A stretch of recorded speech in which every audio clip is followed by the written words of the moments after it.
ఏమిటి ఆ ప్రార్థన అంటే సంఘములకు సేవకులమైన మనకు తెలియజేస్తుంది. అయ్యా, మా యొక్క కుమార్తెకు వివాహం కావట్లేదు, గడిచిన 8 సంవత్సరాల నుంచి నాట్యం చూస్తున్నారు. మాకు వారు నచ్చితే వాళ్ళకి మేము నచ్చట్లేదు, ఇద్దరికి నచ్చితే ఎక్కడో చోట కష్టాలు ప్రాబ్లం వస్తుంది, ఏదో సమస్య వస్తుంది. అలా వెళ్ళిపోతే 8 సంవత్సరాలు అవుతుంది. అమ్మాయికి 33 సంవత్సరాలు వచ్చేసి ఏం చేయాలో అర్థం కావాలి అని చాలా బాగుంటుంది. అన్ని ఖచ్చితంగా ప్రార్థన చేసిన 5 నెలలకే గ్రాండ్ సక్సెస్. ప్రార్థన చేసినటువంటి 2 నెలల్లో 2-3 నెలల్లోనే చక్కటి మ్యాచ్ దొరికింది. దేవుని స్తోత్రం. హల్లెలూయా. జనవరిలో మ్యాచ్ దొరికింది. అబ్బాయి దొరికాడు. మార్చి ఫస్ట్ వారంలోనే ఎంగేజ్మెంట్ అయిపోయింది. 7 దినాల అయిన తర్వాత వివాహం ఏర్పాటు చేసుకుంటానన్నారు. అయిపోయింది 7 దినాలు. గడిచినటువంటి శుక్రవారం, ఈ శుక్రవారం దాంట్లో శుక్రవారం 25 డేస్ అయిపోయింది. రేపు పెళ్లి పెట్టేసి దేవుని స్తోత్రం. రేపు విజయవాడలో పెళ్లి. ఆమె శుక్రవారం గుడ్ ఫ్రైడేకి వచ్చి సాక్ష్యం చెప్పి 8 సంవత్సరాల నుంచి నా కూతురు పెళ్ళినారు. కన్నీరు గార్చిన సంఘము సేవకు వారి ప్రార్థనకు దేవుడు ఆనందించి నా కూతురికి మంచి మ్యాచ్ ఇచ్చారు అని చెప్పేసి చాలా సంతోషంగా చాలా గౌరవించి వారి కుటుంబం వచ్చి సాక్ష్యం గమనించండి. మన సొంత ఎదురు చూపుల వల్ల ఏమీ జరగదు. దేవుని వైపు ఎదురు చూసి ప్రభు మీద ఏకాగ్రత పెట్టుకుని కనిపెట్టుకుని ఉన్నప్పుడు యెహోవా కొరకు ఎదురు చూచువారు నూతన బలము, పక్షిరాజు యవనం వలె వారి యవనము వర్ధనవుతుంది. ఆమేన్. హల్లెలూయా. యెహోవా కొరకు ఎదురు చూడాలి. ప్రభువు కార్యాల కొరకు ఎదురు చూడడానికి నేర్చుకోవాలి. మన పిల్లల విషయంలో, కుటుంబం విషయంలో, మన అవసరత అక్కర్ల విషయంలో, మనకుండిన ఆశలు వాంఛల విషయంలో, what ever it may be, మన యొక్క గురి, కాన్ఫిడెన్స్, కాన్సంట్రేషన్ అన్నీ కూడా ప్రభువునే వచ్చాయి. అది మనం ఉంచలేక అనేక రకాల వాటి మీద మనం దృష్టిని మరలిస్తూ ఉంటాం. దేని మీద కాన్సంట్రేషన్ సంపూర్ణంగా వచ్చలేదు. ఇది కాకపోతే ఇంకోటి కాకపోతే ఇంకోటి అన్నట్టుంటుంది. గమనించండి. ఏదన్నా బలహీనత వచ్చిందనుకోండి, ఎవరో ఒకరు చెప్తారు, ఏమిటమ్మా బలహీనత అంటే బాగా కాపు నొప్పి వస్తున్నాయి అంటే ఆ డాక్టర్ గారు పెరిగిలో డాక్టర్ గారు వెళ్ళి చూపించుకో బాగా చెప్తాడు. నేను అక్కడికి వెళ్ళద్ది, ఆయన ఏం చేస్తాడు అది బాగా ఇంకో నొప్పి వస్తుంది. ఏమిటి కుట్టుతున్నా ఉంటే కాలు బాగా బొట్టు చేసేస్తుంది, నొప్పి చేసేస్తుంది. మరి ఏమిటంటే పెరిగిలో డాక్టర్ గారు బాగా చెప్తారంటే అక్కడ పట్టాలు ఇచ్చాడు, మంది ఇచ్చాడు, అయ్యేసిన ఇంకా బాగా రాజేస్తుంది. ఆయన పక్కన పడేసి మనలో డాక్టర్ బాగా వస్తారు, అక్కడ వెళ్ళు మనలో మనలో డాక్టర్ గారు చూసాడు చేసి ఎట్లా వెళ్ళి రాయించడానికి పక్కన పడేసి నేను రాసేవాడు. ఈ రాసే వాళ్ళు 2 రోజులు వాళ్ళు ఎప్పుడు చెప్తారంటే మనలో మా ఇక్కడ కాదు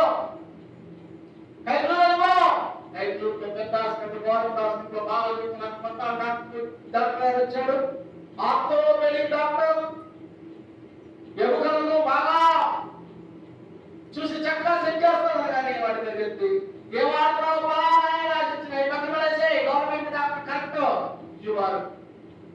అవి వారి ఇంటి వారి చివరికి ఆకు వరం వారి 5 ఈటిని గడితే చివరికి అన్ని మానేసి పక్కన పెట్టేసి ఎవరి మాట విన్నారో కాలు మాత్రం నడవలేదు అంటారు. గమనించండి, ఎన్నో ఆలోచనలు చేస్తాం. మన యొక్క నొప్పి యొక్క పరుగులవి, మనం వచ్చిన బాధ యొక్క క్రియలవి. గమనించండి, ఎక్కడోడు నీవు నేను ఒక బలమైనటువంటి ఏకాగ్రత పెట్టి శ్రేష్టమైన మనసుతో మనం ఒక పని చేస్తే ఆ పని విజయవంతం. పని ఎందు శ్రద్ధ గలవాడు ఐశ్వర్యవంతుడు అవుతాడు. మన యొక్క పూర్ణమైనటువంటి నమ్మకం మనం తీసుకుంటున్నటువంటి పరిసర మీద, చేస్తున్నటువంటి భక్తి జీవితం మీద, నడుస్తున్నటువంటి విధానం, పని మీద శ్రద్ధను ఉంచాలి. మనిషికి పూర్ణమైనటువంటి మనస్సు అనేది అవసరం. సగం సగం ఆపాపు పాపు కాదు, సంపూర్ణంగా ఉండాలి, కంప్లీట్ గా. యెహోవా కొరకు ఎదురు చూస్తున్నావా? కంప్లీట్ గా దేవుని స్తోత్రం, హల్లెలూయా. పూర్తిగా దేవుని మీద నీ ఎదురు చూపు, ఆయన మీద మనసు. ఇక చర్చలత్వం వద్దు, అటు ఇటు పోవద్దు, అటు ఇటు ఆలోచనలు ఇవ్వద్దు. దేవుని యందు భయభక్తులు కలిగి ఉన్నావా? కంటిన్యూగా ఎడతెక్క పూర్ణంగా భక్తి, సంపూర్ణంగా. వారి మాటలు వీరి మాటలు వద్దు. ఎవరో ఏదో అన్నారని పక్కన పెట్టేసే ప్రభువుని వెంబడించడం మాత్రం మర్చిపోదు. దేవుని స్తోత్రం, హల్లెలూయా. ప్రభువుని వెంబడించడం మాత్రం నువ్వు పోగొట్టుకోవద్దు. నీ సొంత ప్రయత్నాలతో ఎన్ని చేశావు? నీ ఆరోగ్యం వరకు ఎన్నో చేశావు. నువ్వు వారి మాటలు వీరి మాటలు ఎవరైనా మాటలో తీసుకుంటున్నావు. అవన్నీ పెట్టి యేసయ్య మాట తీసుకో. దేవుని స్తోత్రం. నిన్ను స్వస్థపరచువాడు యెహోవాయే. ఆమేన్. ప్రభువా, ఇదిగో పలానా యొక్క వైద్యుడి దగ్గరికి వెళ్ళాలని మెడిసిన్ ఇచ్చాడు, ఇది నా పని చేయాలి, నీ కృప కావాలి. ఈ మెడిసిన్ నేను వేసుకున్నా, దీంతో పోవాలి. యేసు నామములో ఆమేన్, హల్లెలూయా. నా మెడిసిన్ పనిచేస్తుంది. నువ్వు సంపూర్ణంగా ఉన్నావు కాబట్టి ఇక వేరే ఆలోచన వద్దు, వేరే మనస్తత్వం వద్దు. మంచి థాట్స్ తీసుకొని మనసులో మంచి ఆలోచనలు, పాజిటివ్ థింకింగ్ చేయి. మంచిగా నాకు తగినంతే దేవుడు మాకు అక్కడ మందులు వేసుకున్నాను, ఎక్కడ వేసుకున్నా అక్కడ వేసుకున్నా, అక్కడ ఏం తక్కువ వేరే కానివాడు ఇక్కడ వేసుకున్నాను కదా, ఎంత తగ్గిపోతుంది. తగ్గపోతే ఎంతో ఇవాళ తగ్గ మళ్ళీ తగ్గిందా? తగ్గలేదు. నేను వద్దానా? తగ్గిపో. నా యేసు ప్రభు తగ్గిస్తాను. నేను ప్రార్థన చేసుకున్నాను, ఏదో కొంత మెడిసిన్ కూడా తగ్గిపోతే నా యేసే తగ్గిస్తాను. దేవుడి స్తోత్రం. పాజిటివ్గా అనగా అనుకూలంగా ఆలోచించి మంచి ఆలోచనలు మెదడులో మెదులుతా ఉంటాయి. చెడ్డ ఆలోచనలు రానిపోయి, చెడ్డ వాసన వస్తే అక్కడి నుంచి మనం ఎలా పరిగెత్తి పారిపోతాము. చెడ్డ థాట్ వస్తే ఇమీడియట్ గా దాన్ని తీసి పారేసేయాలి. దేవుని స్తోత్రం. మంచి ఆలోచన, మంచి తలంపు నీ మనసులో పెట్టుకోవాలి. నీ ఆలోచన ఎప్పుడు వాటినే ఉంచుకోవాలి. చెడును, ప్రతికూలమైనటువంటి విషయాలతో కూడినటువంటి ఆ యొక్క డిస్కషన్ చేయకూడదు. ఇంకా అనుకూలమైనటువంటి ఆలోచనలే నీ మనసులో ఎప్పుడు పెట్టుకోవాలి. ఒక వ్యక్తి నీకు ప్రతికూలంగా ప్రవర్తిస్తున్నాడు అంటే పెట్టద్దు, అక్కడి నుంచి నువ్వు తప్పు. ప్రతికూలమైనటువంటి ఆలోచనలు, వ్యతిరేకమైన తలంపులు నీలో వేస్తున్నాడా అవి తీసుకో మాకు. వాటి నుంచి వెళ్ళిపో, అక్కడ ఉండమాకు. వాటి మైండ్లో పెట్టుకో మాకు, వాటి మైండ్స్లో రాని మాకు.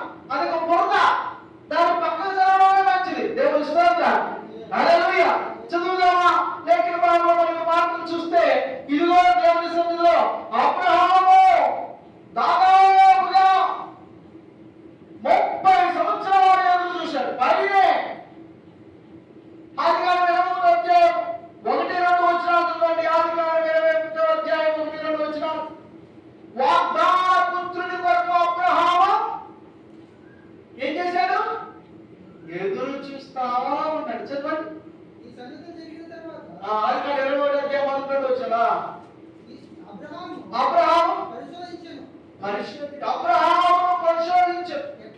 ఎట్లాగా ఆయన అబ్రహాము పిలువగా ఆ, అతడు చిత్తము ప్రభువా చిత్తం ప్రభువా అప్పుడు ఆయన ఆ. నీవు ఒక్కడవైన ఆ. నీ కుమారుని నీ ఒక్కడైన నీ కుమారుని అనగా ఆ. నీవు ప్రేమించు నీవు ప్రేమించు ఇస్సాకును తీసుకొని ఇస్సాకు తీసుకుని మోరియా దేశమునకు మోరియా దేశమునకు వెళ్ళి అక్కడ నేను నీతో అక్కడ నేను నీకు చూపించే ఒక పర్వతములలో పర్వతములో దాని మీద ఒకదాని మీద బలిగా ఆ, నాకు నీ కొడుకుని బలిగా ఇవ్వు అని దేవుడు అడగగానే అయ్యో ఎన్ని సంవత్సరాలు నేను కష్టపడి ఎదురు చూసి చూసి కన్న కొడుకుని దేవుడు ఏమన్నాడు బలి ఇచ్చేమన్నాడే అని నిరాశపడలేదు. తాను ఎదురు చూసినటువంటి కుమారుని కొరకు ఎలా దేవుని వైపు ఎదురు చూస్తా ఉన్నాడో వాగ్దాన పుత్రుని కొరకు వాగ్దాన పుత్రుని కంటే కూడా దేవుని వాక్కు కొరకు ఎదురు చూశాడు. దేవుని స్తోత్రం. ఆ వాక్కు నీకు పిల్లలు పుడతాడంటే పుడతాడు, పుట్టిన పిల్లలు ఇచ్చేదంటే ఇచ్చేస్తాడు. నాకు కావాల్సింది దేవుని మాట. ఆమేన్. యెహోవా కొరకు ఎదురు చూసురా. గమనిస్తారు ఎవరు పదవులు అయిపోతాం. యెహోవా కొరకు ఎదురు చూసువారు మోదమని శ్రేష్టమైనటువంటి దేవుని యొక్క వాక్కు కొరకు మాత్రమే అబ్రహాము ఎదురు చూశాడు. ఎవరు దేని చెప్తా వార్తను శుద్ధిపరచుకుంటున్నారు? నీ వాక్యమును బట్టి దాన్ని జాగ్రత్తగా చూసుకుని చేయలేదు కదా. దేవుని వాక్యమును జాగ్రత్తగా ఆయన యొక్క వాక్కుల కొరకు జాగ్రత్తగా చూసుకోండి. దాన్ని మన మనసులో పెట్టుకోండి. ఆ వాక్కు కొరకు ఎదురు చూసే మనస్తత్వాన్ని అబ్రహాం కలిగి ఉన్నాడు. దేవుని స్తోత్రం. ఆ వాక్కు వచ్చింది. అబ్రహామా మీదటికి నీకు పలుకు పెట్టాడు. చాలా దేవుని స్తోత్రం. పలుకు పెట్టాడు. దాదాపుగా చేతి కట్టిన కొడుకైపోయాడు. 12 సంవత్సరాలు వచ్చేసి ఇప్పుడు అబ్రహాం ఈ పలుకు తీసుకెళ్ళి మరియు కాదు ఏం చెప్పారు సార్, నీ వాక్కు ముఖ్యం. నేను ఎదురు చూశాను దేని కొరకు? నీ వాక్కు కొరకు. ఆమేన్. హల్లెలూయా. మంచి నిద్రలో దేవాది దేవుని యొక్క స్వరం వినిపిస్తుంది. అబ్రహామా నువ్వు బయటికి రా. గుడారం నుంచి మంచి నిద్రలో బయటకు వచ్చాడు. ఆకాశం వైపు చూడు, విస్తారమైన నక్షత్రాలు కనిపిస్తాయి. లెక్క పెట్టు అంటే అబ్రహాము దేని వైపు చూస్తున్నాడు? దేవుని వాక్కు వైపు. తనకు వాక్కు కావాలి. దేవుని వాక్యం కొరకు నువ్వేమి చెప్తా చేస్తా, నీ వాక్కు రాకు. ఆమేన్. హల్లెలూయా. మన దేవుని వాక్కు వస్తే దాక్కునేటువంటి స్వభావం కలిగిన అది కానప్పుడు అధ్యాపన మనం చదువుతాం కదా, దేవాది దేవుడు వస్తున్నారని చెప్పి రోజు దేవుడు వాక్యం ఇచ్చాడు. అనగానే తండ్రి అపాటు పరిగెత్తుకుని వచ్చేసి కాళ్ళకి వెళ్ళిపోయాడు. కాకుండా పట్టేస్తున్నాడు. అంత ప్రేమ కలిగినటువంటి ఆనాడు ఇప్పుడు దాక్కున్నాడు. కాబట్టి దేవుని మాట మీద దాక్కున్నాడు. దేవుని మాట వరకు ఎదురు చూసేటటువంటి వ్యక్తి ఎవరు? అప్పుడు దేవుని మాట అప్పుడు ఎవరైనా దాక్కున్నాడండి. కారణం ఏంటి? మనలో వివేకం ఉంది. మనలో దేవునికి అసహ్యమైనప్పుడు దేవుని మాట ఎక్కడ వినిపిస్తుందా అని దాక్కుంటాం. దేవుని సన్నిధికి దూరం అయిపోతాం, వాక్యానికి దూరం అయిపోతాం. కారణం ఏమిటి? దేవునికి వ్యతిరేకతలు మనలో ఉంటాయి. కాబట్టి దేవుని వాక్యం మనకు ఉంది. దేవుని యొక్క మాట మనకు ఏముంది? మనలో పాపం ఉన్నప్పుడు దేవుని వాక్యం మనకి రుచించదు. వంటలు దేవుని సన్నిధికి రావడానికి అనేకమైన ఆటంకాలు వచ్చేస్తాయి. నేను దేవుని వైపు, దేవుని వాక్యాన్ని వైపు చూస్తాను, అద్భుతాలు చూస్తాను. దేవుని స్తోత్రం. ఆశ్చర్యకరంగా చూస్తాను. నీ ఎదురు చూపును ప్రభు యొక్క కృప కొరకు ఉండాలి. ఆయన మాట కొరకు ఉండాలి. ఆయన యొక్క చిత్తం కొరకు ఉండాలి. ఆయన యొక్క కరుణ కటాక్షం కొరకు నీకు నేను ఎదురు చూస్తూ ఉండాలి. ఆమేన్. ఒక చిన్న బాబు ఆడుకుంటూ వాళ్ళ నాయనమ్మ మంచం మీద కూర్చుంటే పరిగెత్తుకుంటూ వచ్చాడు. వాళ్ళ నాయనమ్మ మంచం మీద కూర్చుని పొలం దాంతో ఏదో చేస్తాం బోల్డని తాడు కాబట్టి పరిగెత్తుకొచ్చి నాన్న అన్నాడు. నాన్న ఏం చేస్తున్నావు? అది నవంబర్ మంచి చలి ప్రారంభించడం. ఏం చేస్తున్నావు అంటే, నేను నీకు స్వెటర్ కుడుతున్నానుగా, నేను నీకు స్వెటర్ని తయారు చేస్తున్నాను. స్వెటర్ తయారు చేస్తున్నాను. ఏంటి ఎన్ని దారాలే కదా, ఇవన్నీ తాడుతాను, ఇన్ని తాడు ఉన్నాయి, తాళ్ళ యొక్క ముద్దలాగా చుట్టేసి రోడ్ ఉంది. ఇన్ని తాళ్ళు పెట్టుకుని స్వెటర్ పెట్టారేంటి? ఇన్ని దారాలు పెట్టుకుంటే కూర్చో, చెయ్యేది చెయ్యి కాబట్టి దారం తీసుకుంది, గబా గబా చేస్తాను. నామా కూర్చో, చూస్తూ ఉండు, మాట్లాడకుండా కళ్ళరా పెట్టి చూస్తా ఉన్నాడు. చాలా ఆశ్చర్యంగా చూస్తున్నాడు. కొద్దిసేపటికి తీసుకున్న చెయ్యి వచ్చేసి చూడు, చెయ్యి వచ్చేసింది చెయ్యి. నాకు ఎదురు చూస్తే, దేవుని వైపు ఎదురు చూస్తే అద్భుత కార్యాలు జరుగుతాయి. దేవుని స్తోత్రం. హల్లెలూయా. నీవు ఎదురు చూడాలి, ఆయన వైపు చూడాలి, ఆయన వైపు చూడడం నేర్చుకోవాలి. అబ్రహాము వాగ్దాన పుత్రుడి కొరకు ఎదురు చూశాడు. అద్భుతంగా దేవుడు తనని దీవించి వాగ్దాన పుత్రుడిని ఇచ్చాడు. ఇప్పుడు అబ్రహాము దగ్గర వచ్చి దేవుడు ఆ వాగ్దాన పుత్రుడు నాకు ఇచ్చేసే, ఆయన తీసేసుకో, నాకు కావాల్సింది నువ్వు తీసుకుంటే మళ్ళీ ఇస్తావు. ఆమె మళ్ళీ ఇచ్చేది దేవుడు ఇస్తాడు. కనుక మన బ్రతుకులో దేవుని వైపు చూడడానికి నేర్చుకోవాలి.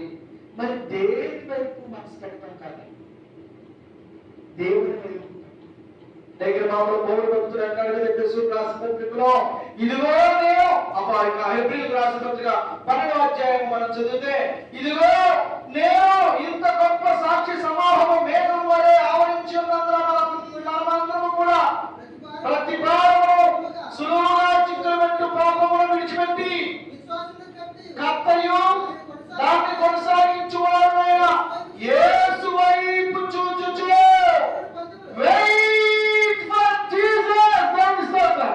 ఎదురు చూడు దేవుని కార్యాలు. ఓపికతో పరిగెత్తు. వెయిట్, ఎదురు చూడు దేవుని కార్యాలు. నువ్వు ముసలాడు వరకు నువ్వు నేర్చించుకో, నీ ఆయుష్ పెరుగుతుంది. అయ్యో ఇంకెంతసేపు, ఇంకెన్ని సంవత్సరాలు, ఇంకెంత కాలం అనుకోవాలి, నీ ఆయుష్ ఆరోగ్యం పెరుగుతుంది. నీవు దేవుని ద్వారా కోరుకుంటున్న కార్యం జరిగే వరకు చచ్చిపో. దేవుని స్తోత్రం చెప్పండి. హల్లెలూయా. మరణము లేఖనంలో మాట ఉంది, దర్శనము లేక జనులు కట్టు లేక తిరుగుదురు. ఇంగ్లీష్ లో చక్కగా ఉంటుంది, where there is no vision people will perish. అంటే దర్శనం అనేది మనిషిని ఏం చేస్తుంది? బ్రతికిస్తుంది. చాలా మంది ఆశతో బతుకుతూ ఉంటారు. వాళ్ళ కళలో ఆశగా పడతాం.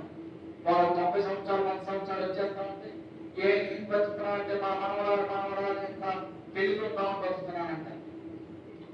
ఏంటి, మనవరాలను చూశారు, కూతురు చూశారు, కూతురు చూశారు, కూతురు చూశారు, కూతురు ఇంకా పెళ్లికొట్టానికి బతుకుతారు. అంటే మీ ఆశ నిర్ణయం చేస్తుంది. ఎదురు చూస్తున్నా, నువ్వు అనుకూలంగా ఎదురు చూసే కార్యాలు నిన్ను బ్రతికిస్తాయి. నువ్వు ప్రతికూలంగా ఎదురు చూసే కార్యాలు నిన్ను పాడు చేస్తాయి. నువ్వు మంచి కొరకు ఎదురు చూడు, నువ్వు శ్రేష్టమైనటువంటి ఆరోగ్యంలోకి వస్తావు. శ్రేష్టమైనటువంటి కార్యాల కొరకు నువ్వు ఎదురు చూడు, మంచి పుష్టికరం నీలోకి వస్తుంది. దేవుని స్తోత్రం. ఆసక్తితో చూస్తావు. అప్పుడు వాళ్ళ నాయన చేస్తూ ఉంటే కళ్ళు అలా పెట్టి చూస్తా ఉన్నాడు. కొంచెం రూపురేఖలు వస్తాయి, రంగులుగా వస్తాయి. చివరి కొంత సమయం ఇచ్చేటప్పటికి తనకు చెయ్యి తయారైపోయింది. కనుక మంచి గురించి ఆలోచించేసి ఎదురు చూడండి. శ్రేష్టమైన కార్యాల గురించి ఎదుర్చోవడం నేర్చుకోండి. నీ కుటుంబంలో పాజిటివ్ ఆలోచన చేస్తూ మంచి విషయాల గురించి ఎక్కువ తలంచు, ఎక్కువ ఆలోచించు. నీ బుర్ర నిండా మంచి గురించిన విషయాలే పెట్టు. ఎదుటివారు పాల్గొకోవాలని కాదు, లేక ఎదుటివారిని నేను అంటున్నారని కాదు, వాళ్ళు గురించి మాట్లాడుతుంటే నా గురించే మాట్లాడుకుంటున్నారేమో అని కాదు.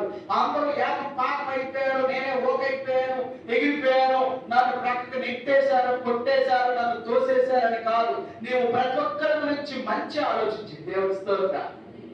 మంచి ఆలోచించి పాజిటివ్ గానే ఉంటాం. నెగిటివ్ థాట్ రాని మాకు లేక బాబు ఈ మాట మనం చూద్దామా? సమయాలు మొదలుగా 6వ అధ్యాయం 11వ వచనం చూడండి. సమయాలు మొదలుగా 6వ అధ్యాయం 11వ వచనం చూడండి. దావీదు కొరకు సమయాలు ఎదురు చూస్తూ ఉన్నాడు. సమయాలు మొదలుగా 16వ అధ్యాయము 11వ వచనం చూద్దాం చూడండి. నీ కుమారులందరూ ఇక్కడ ఉన్నారా అని యెషయాని అడుగుతా అతడు ఎక్కడో కడవరు చెప్పాడు. ఉన్నాడయ్యా, వాడు గొర్రెలు కాచుకున్నాడు. అందుకు సమయం నీవు వారిని పిలిపించు, అతను ఇక్కడికి వచ్చే వరకు మనం కూర్చుందామని దేవుని స్తోత్రం. హల్లెలూయా. గొప్ప దైవజనుడు అండి సమూయేలు, దీర్ఘదర్శి. ఆనాడు ఇశ్రాయేలుని ఏలుచున్నటువంటి రాజు, దేవుడి దృష్టిలో గొప్ప ప్రవక్త. ఒక చిన్ని బాలుడు, చిన్న పిల్లలు త్వరలో ఎదురు చూస్తున్నాడండి. దేవుని స్తోత్రం. హల్లెలూయా. యెషయాతో అంటున్నారు, ఏమయ్యా యెషయా గారు, నీకు ఎంతమంది పిల్లలు? 7 కొడుకు లైన్ లో దేవుడు 7లో ఒకరు అభిషేకించబోతున్నాడయ్యా. అందరూ 7 వచ్చారు. 1 2 3 4 5 6 7 దేవుడు కోరుకోరు. అందరూ వెళ్ళిపోయారు. ఏమయ్యా యెషయారు, ఆయన 7 కొడుకులు వచ్చారు, మరి 7లో ఎవరిని కూడా దేవుడు అంగీకరించలా. ఒకడు వచ్చాడు, మంచి టీవీగా ఎత్తుగా ఉన్నాడు, మంచి పర్సనాలిటీ ఉంది. ఆ పర్సనాలిటీ కూడా ముందుకు రండి. అబ్బా ఎంత బాగున్నాడు, 6.7 అడుగులు ఎత్తున్నాడు, మంచి బలంగా ఉన్నాడు, బేకరిగా ఇతరే రాసిగా ఇశ్రాయేలీయులు అనుకోగానే దేవుడు అంటాడు కదా, సమయంలో అతను పై రూపాన్ని లక్ష్య పెట్టుకోకు. దేవుడు స్తోత్రం. వారి పై రూపం, వారి యొక్క 6 ప్యాక్ హంసలా మనుషులు చూస్తారు.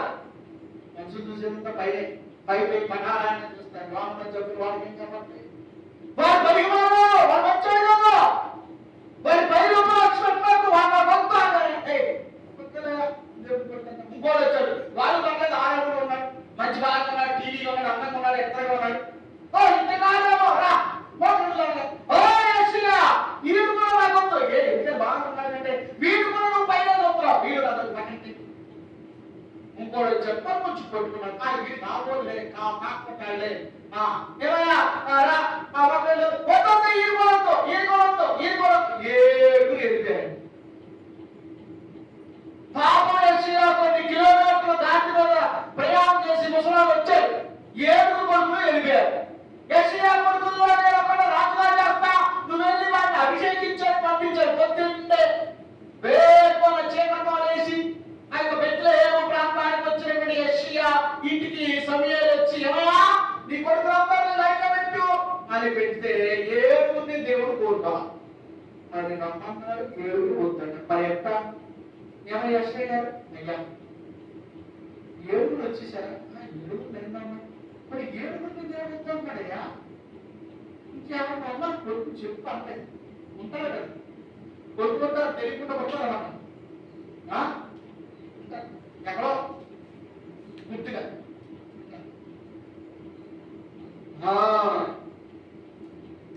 దావీదు ఆడుకుంటున్నాడే అప్పుడు అన్నాడు కదా, మిగతా 7 ఒళ్ళు పడుతుంది, ఒళ్ళు పడిపోతుంది.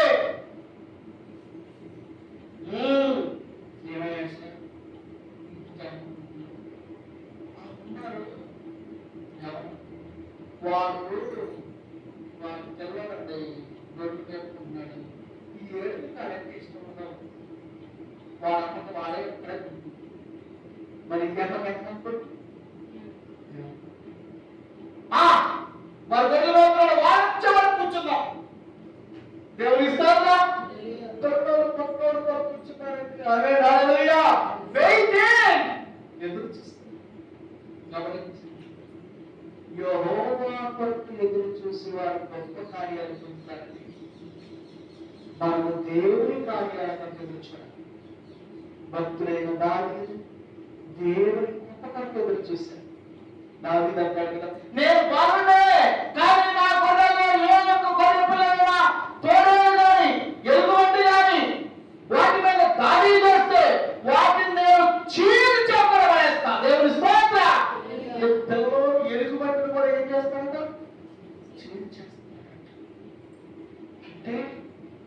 ఇతగాడి బలం ఎక్కడుంది? దేవునిలో ఉంది. దేవుని కొరకే నేను ఎదురు చూస్తా, దేవుని కృప కొరకే ఎదురు చూస్తా, దేవుని కార్యాల కొరకే నేను ఎదురు చూస్తా. దేవుని స్తోత్రం. గమనించండి, మా ఎదురు చూపులు దారుణంగా పెట్టుకుంటాం. కనుక నేను ధ్యాసించుకోండి. మైండ్లో 1,90,000 ఆలోచన ఉంటే దేని మీద ఫిక్స్ గా అటు ఇటు బజ్జలు అయిపోయి సగం చుట్టూ పడుతుంది. మిగతా చూడటానికి తలకైపోతుంది. మిగతా కార్యక్రమాలు కావడానికి టెన్షన్ వచ్చేది, బీపీలు షుగర్ వచ్చేది. ఏ పనులు కావు అంతా బయట చిన్న వయసులో బాగా వచ్చేది. వయసు చిన్నదే కార్యక్రమాలు అయిపోతారు. కారణం ఏంటి? నేను శ్రేష్టమైన ఆలోచన మీద దృష్టి పెట్టకపోయాను, దేవుని వైపు చూడకపోవడం, యెహోవా కొరకు ఎదురు చూడకపోవడం. దేవుని స్తోత్రం. ప్రభు వైపు చూడాలి. మంచి ఆలోచన వైపు మనసు పెట్టుకోవాలి. శ్రేష్టమైన ఆలోచన వైపు మనసు పెట్టుకోవాలి. ఎవరిస్తారు శ్రేష్టమైన ఆలోచన? దేవుని సన్నిధిలోకి వస్తాయి. శ్రేష్టమైనవి దేవుని సన్నిధిలో మోపుతో ఎదురు చూస్తే వస్తాయి. ఇదిగో ఆ యొక్క సమయాన్ని ఎదురు చూస్తాము. సాయంకాలానికి పొద్దున కూర్చుంటే సాయంకాలానికి ఎక్కడో దావీదు అడవిలో గొర్రెలు మేపుకుంటా సాయంత్రానికి తోలుకుని వచ్చాడండి. వారు పిలవల కారణమే మీరు ఆరాధన పిలుస్తున్నారు. గొర్రెల్ని పక్కన వాళ్ళకి అప్పగించి పరుగు వచ్చాడు. వస్తే పరిగెత్తుకుంటూ వస్తున్నటువంటి ఆ దావీదును సమూయేలు లేచి నిలబడి చూస్తా ఉంటే దేవుడు అన్నాడు, ఇదిగో వీడే వీడే వీడే అంటారు, వీడు తొందరగా చెల్లించండి అన్నాడు. దేవుడు ఆగట్లా.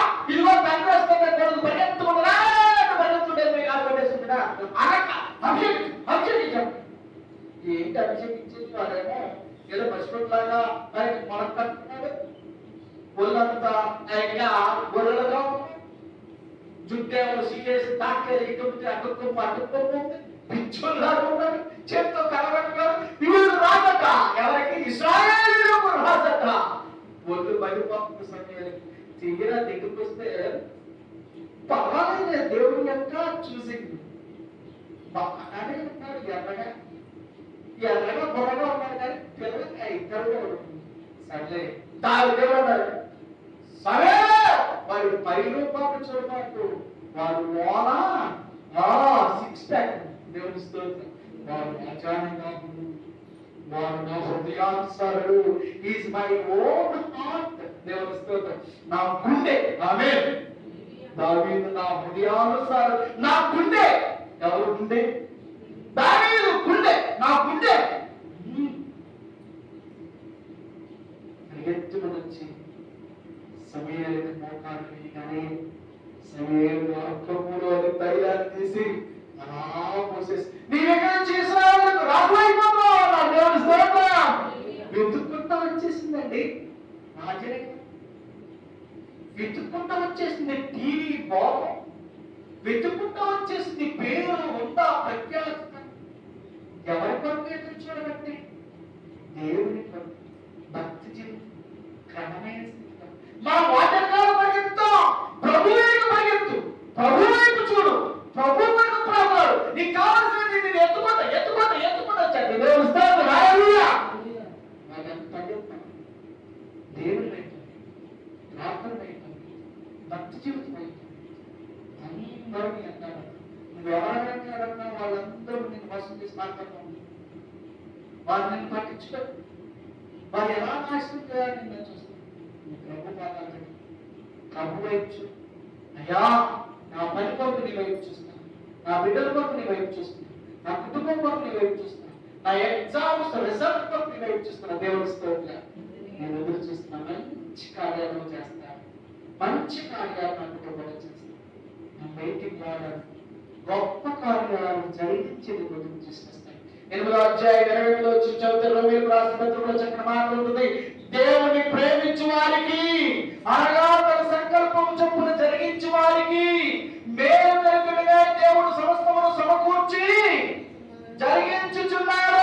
దేవుని స్తోత్రం. హల్లెలూయా.